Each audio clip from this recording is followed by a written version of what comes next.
seals dangling off them. "This," she said, "is from the kings. Every monarch in the world has written to me at least once, protesting at what the Tories do to their kingdoms. It is probably only necessary to quote from one. King Luther, perhaps you would care to give us the gist of the letter I receive from you once a month?" "Yes, I would," said King Luther. He leant forward and gripped the table with powerful blue-knuckled hands. "My kingdom is being ravaged," he said. "I have been selected as Evil King 15 times in the last 20 years, with the result that I have a tour through once a week, invading my court and trying to kill me or my courtiers. My wife has left me and taken the children with her, for safety. The towns and countryside are being devastated. If the army of the Dark Lord doesn't march through and sack my city, then the forces of good do it next time.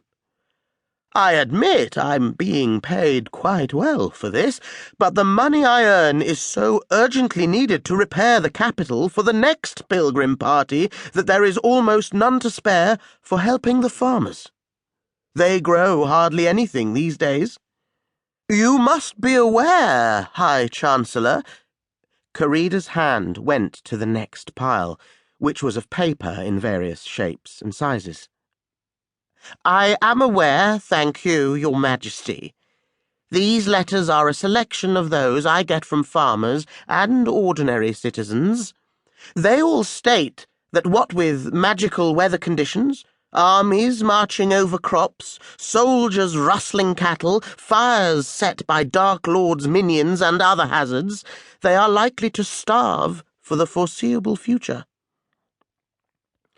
She picked up another smallish pile of paper.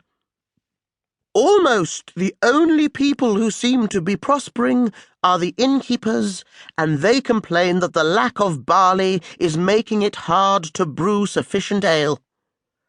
"My heart bleeds," King Luther said sourly. "Where would we be if a pilgrim party arrived at an inn with no beer?" "Mr. Chesney would not be pleased," murmured a high priest. "May the gods defend us. Ansha preserve us from that." "Chesney's only a man," muttered the delegate from the Thieves' Guild. "Don't let him hear you say that," Barnabas said warningly. "Of course he's only a man," snapped Carida. "He just happens to be the most powerful man in the world, and I've taken steps to ensure that he cannot hear us inside this council chamber. Now may I go on? Thank you. We are being pressured to find a solution by several bodies. Here," she picked up a large and beautifully lettered parchment with paintings in the margins, "is an ultimatum from Bardic College. They say that Mr. Chesney and his agents appear to regard all bards with the Tours as expendable. Rather than lose any more promising musicians, they say here, they are refusing to take part in any tours this year unless we can guarantee the safety of—" "But we can't," protested a wizard 2 places down from Barnabas. "True," said Carida. "I fear the bards are going to have to explain themselves to Mr. Chesney. I also have here similar but more moderate letters from the seers and the healers.